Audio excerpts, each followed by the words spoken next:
I write about food, I write about cooking, I take it quite seriously, but I'm here to talk about something that's become very important to me in the last year or two. It is about food, but it's not about cooking per se. I'm going to start with this picture of a beautiful cow. I'm not a vegetarian, this is the old Nixon line, right? But I still think that this may be this era's version of this. Now, that is only a little bit hyperbolic. And why do I say it? Because only once before has the fate of individual people and the fate of all of humanity been so intertwined. There was the bomb, and there's now. And where we go from here is going to determine not only the quality and the length of our individual lives, but whether if we could see the Earth a century from now, we'd recognize it. It's a Holocaust of a different kind, and hiding under our desks isn't going to help.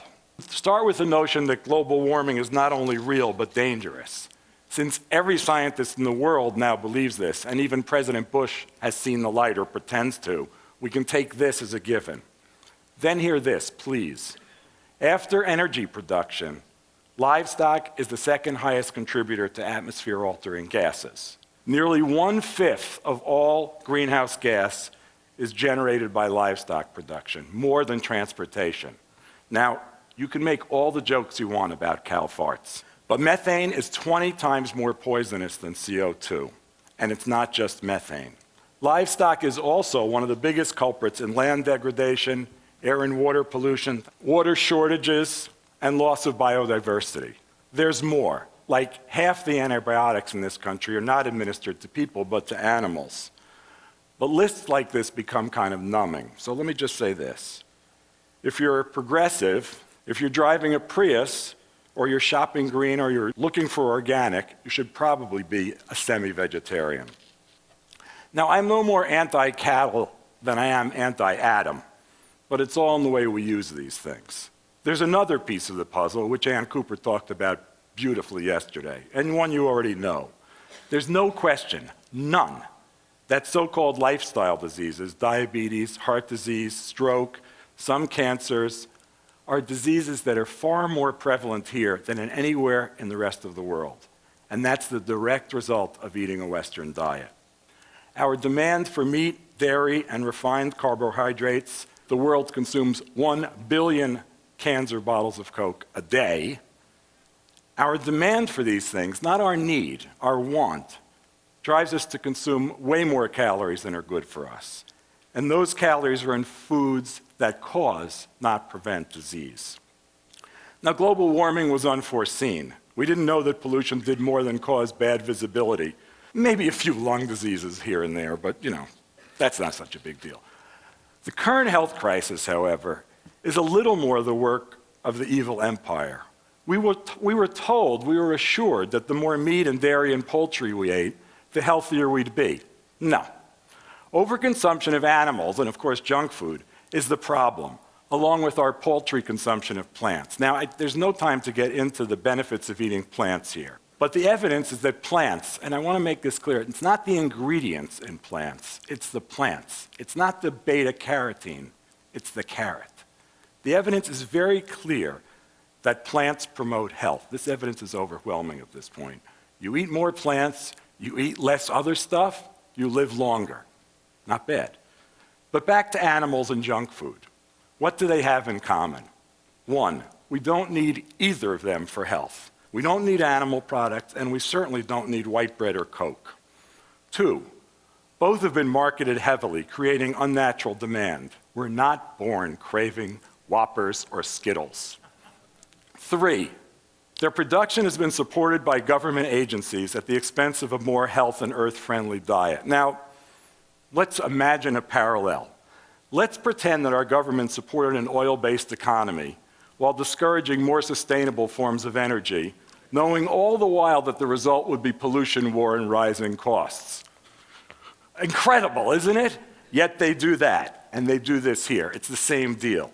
The sad thing is, when it comes to diet, is that even when well-intentioned feds try to do right by us, they fail. Either they're outvoted by puppets of agribusiness, or they are puppets of agribusiness. So when the USDA finally acknowledged that it was plants rather than animals that made people healthy. They encouraged us, via their overly simplistic food pyramid, to eat 5 servings of fruits and vegetables a day, along with more carbs. What they didn't tell us is that some carbs are better than others, and that plants and whole grains should be supplanting meat and junk food. But industry lobbyists would never let that happen, and guess what? Half the people who develop the food pyramid have ties to agribusiness. So instead of substituting plants for animals, our swollen appetites simply became larger, and the most dangerous aspects of them remained unchanged. So-called low-fat diets, so-called low-carb diets, these are not solutions.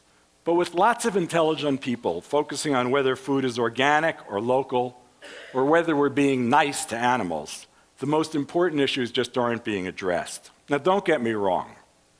I like animals, and I don't think it's just fine to industrialize their production and to churn them out like they were wrenches.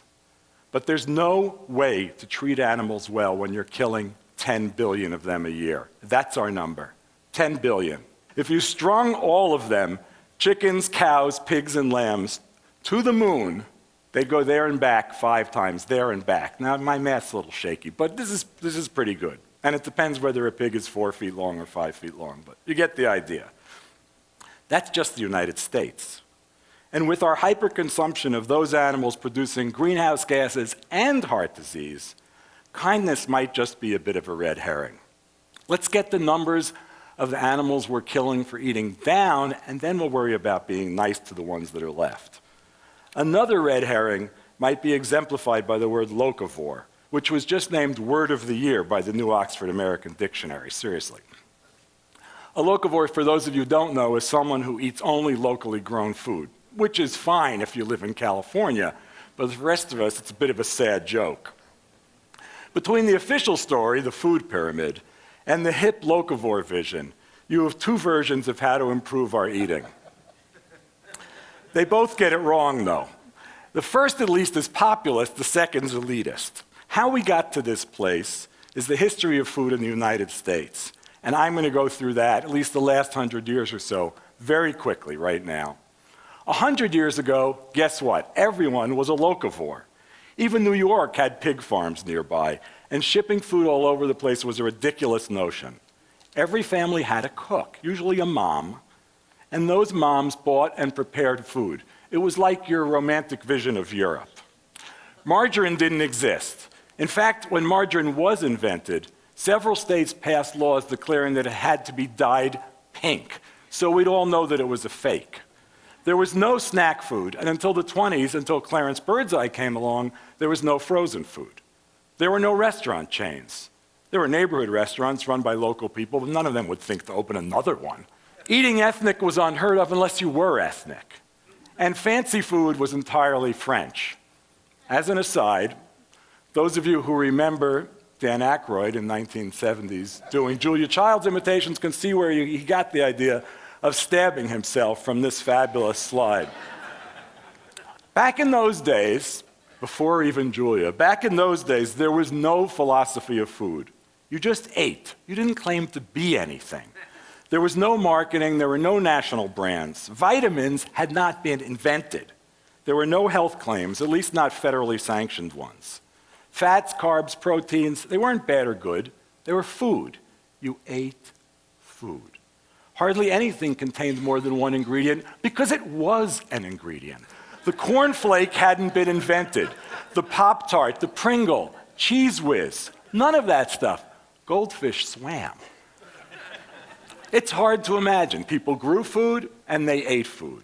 And again, everyone ate local. In New York, an orange was a common Christmas present because it came all the way from Florida. From the 30s on, road systems expanded, trucks took the place of railroads, fresh food began to travel more, oranges became common in New York. The South and West became agricultural hubs, and in other parts of the country, suburbs took over farmland. The effects of this are well known, they're everywhere, and the death of family farms is part of this puzzle, as is almost everything, from the demise of the real community to the challenge of finding a good tomato even in summer. Eventually, California produced too much food to ship fresh. so it became critical to market canned and frozen foods. Thus arrived convenience. It was sold to proto-feminist housewives as a way to cut down on housework. Now, I know everybody over the age of like 45's mouths are watering at this point. And if we had a slide of Salisbury steak, even more so, right? But this may have cut down on housework, but it cut down on the variety of food we ate as well. Many of us grew up never eating a fresh vegetable, except the occasional raw carrot or maybe an lettuce salad. I, for one, and I'm not kidding, didn't eat real spinach or broccoli till I was 19. Who needed it, though? Meat was everywhere.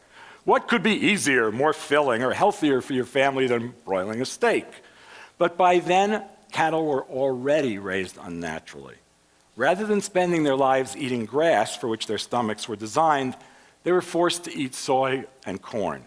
They have trouble digesting those grains, of course, but that wasn't a problem for producers.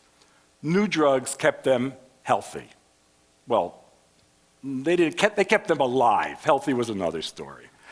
Thanks to farm subsidies, a fine collaboration between agribusiness and Congress, soy, corn, and cattle became king, and chicken soon joined them on the throne. It was during this period that the cycle of dietary and planetary destruction began, the thing we're only realizing just now. Listen to this. Between 1950 and 2000, the world's population doubled. Meat consumption increased fivefold. Now, someone had to eat all that stuff, so we got fast food. And this took care of the situation resoundingly. Home cooking remained the norm, but its quality was down the tubes. There were fewer meals with home-cooked breads, desserts, and soups, because all of them could be bought at any store. Not that they were any good, but they were there. Most moms cooked like mine. A piece of broiled meat, a quickly made salad with bottled dressing, canned soup, canned fruit salad, maybe baked or mashed potatoes, or, perhaps the stupidest food ever, minute rice. For dessert, store-bought ice cream or cookies. My mom is not here, so I can say this now. This kind of cooking drove me to learn how to cook for myself. It wasn't all bad. By the 70s, forward-thinking people began to recognize the value of local ingredients. We tended gardens, we became interested in organic food, we knew or we were vegetarians. We weren't all hippies either.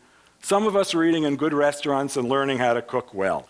Meanwhile, food production had become industrial. Industrial. Perhaps because it was being produced rationally, as if it were plastic. Food gained magical or poisonous powers, or both. Many people became fat-phobic. Others worshiped broccoli as if it were godlike. But mostly they didn't eat broccoli. Instead, they were sold on yogurt, yogurt being almost as good as broccoli. Except in reality, the way the industry sold yogurt was to convert it to something much more akin to ice cream. Similarly, let's look at a granola bar. You think that that might be healthy food, but in fact, if you look at the ingredient list, it's closer in form to a Snickers than it is to oatmeal. Sadly, it was at this time that the family dinner was put in a coma, if not actually killed. Beginning of the heyday of value-added food, which contained as many soy and corn products as could be crammed into it. Think of the frozen chicken nugget. The chicken is fed corn, and then its meat is ground up and mixed with more corn products to add bulk and binder, and then it's fried in corn oil. All you do is nuke it. What could be better? And sad, horribly, pathetically, by the 70s, home cooking was in such a sad state that the high fat and spice contents of foods like McNuggets and Hot Pockets, and we all have our favorites actually, made this stuff more appealing than the bland things that people were serving at home. At the same time, masses of women were entering the workforce, and cooking simply wasn't important enough for men to share the burden. So now, you got your pizza nights, you got your microwave nights, you got your grazing nights, you got your fend for yourself nights, and so on. Leading the way, what's leading the way? Meat, junk food, cheese, the very stuff that will kill you. So now we clamor for organic food. That's good. And as evidence that things can actually change, you can now find organic food in supermarkets and even in fast food outlets. But organic food isn't the answer either, at least not the way it's currently defined. Let me pose you a question. Can farm-raised salmon be organic when its feed has nothing to do with its natural diet, even if the feed itself is supposedly organic, and the fish themselves are packed tightly in pens, swimming in their own filth?